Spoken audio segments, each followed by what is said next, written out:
Hi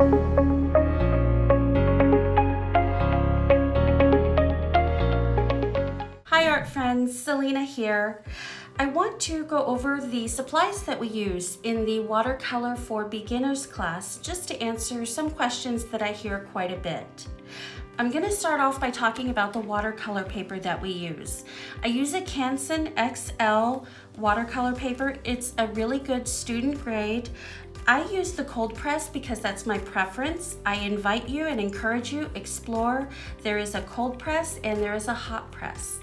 I like to think of it as a hot press as like ironing out, an iron, and it has a smoother texture than the cold press. The cold press has a little bit of texture to it. Try them both, see what you like. Would encourage you for our classes, this type of paper, definitely explore papers on your own for personal preference and see what you like. But I would really want you to have a great experience during class, and I know that this will give you a good start. If you are on a budget and you're not sure where to invest your funds, invest in paper. This, again, is going to really influence your experience in starting watercolor. Next up is the paints. The paint that I use is the Winsor & Newton Cotman series. This is the Sketchers box. This particular series comes in, I think they've got like 4 or 5 different types of this. This particular set I chose because it has both warm and cool colors, and it's really great for mixing. I will go over colors and color theory, warm colors, cool colors, all that good stuff in a separate video. For now, I will just say these are the paints that I use, and I do stick with this particular set so that if you are following along, you can use the same colors I'm using. Do you have to use this set? Absolutely not. Start where you are. I think that you can make really nice paintings with Crayola or Prang. Really start where you are. The main goal is to get started, and if you have some student paints in a drawer somewhere, grab them. Those are going to work just great. For the class, I use these. If you find that you are enjoying the class or enjoying watercolor and you want to step out, this is a great first starter kit. It is about $20 to $25 at your local hobby store, or at a couple of the hobby stores in San Antonio here. You can find it on Amazon for about $20 to $25 as well, but you can also find it on sale on Amazon, sometimes between $15 and $18. There are affiliate links for this at the Grow Creative website, and those affiliate links do support our free art classes. So this is a great place to start. I do want to share a little bit about dot cards for paint.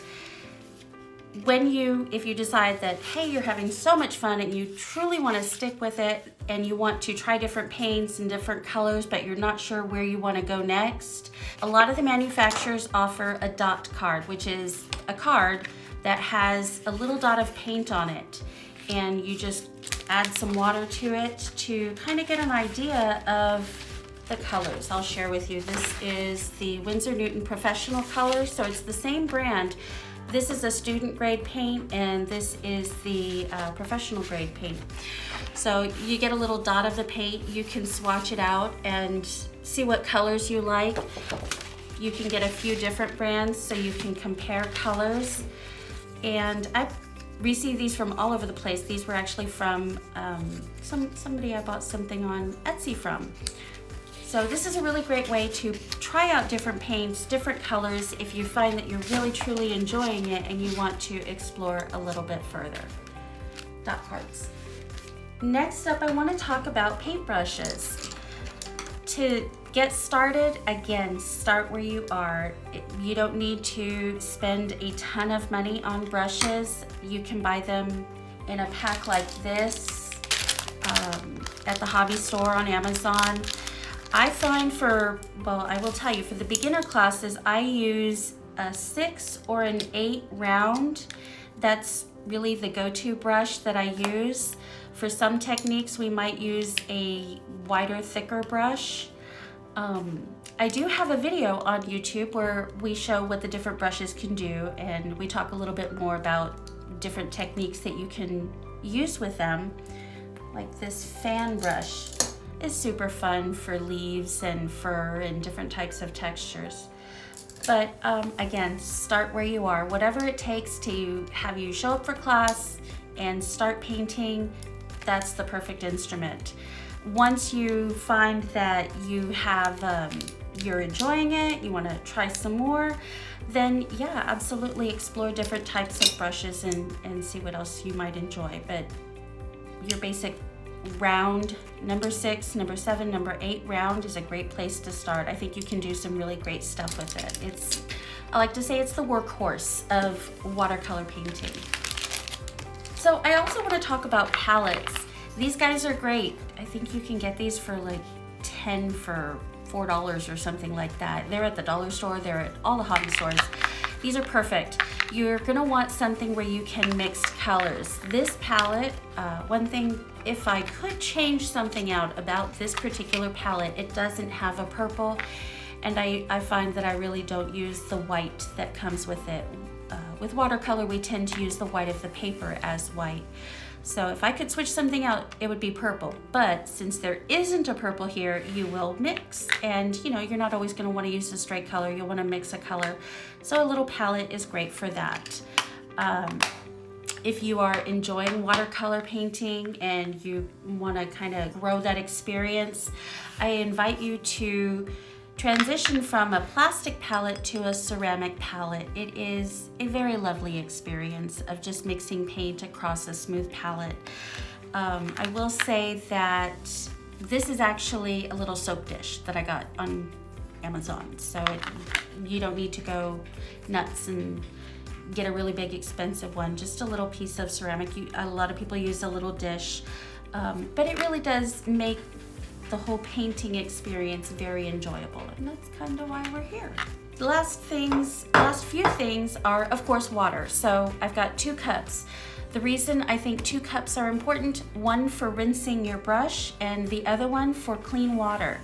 When you rinse your brush off, if I were to use this to mix with my paint, this water is going to become muddy and gray, and adding that to my paint will make muddy and gray paint, and that will show up in my image. I don't want that. So rinsing your brush, and then this one is for adding to the paint to mix your bright, clean colors.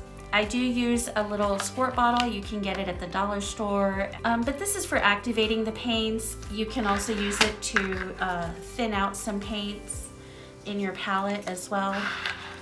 Paper towels. I think paper towels, I use them here under my paint cups, of course, but you can also use them for lifting up paint. So you're gonna want paper towels. I also have just a really old washcloth that I use as well for wiping my brush.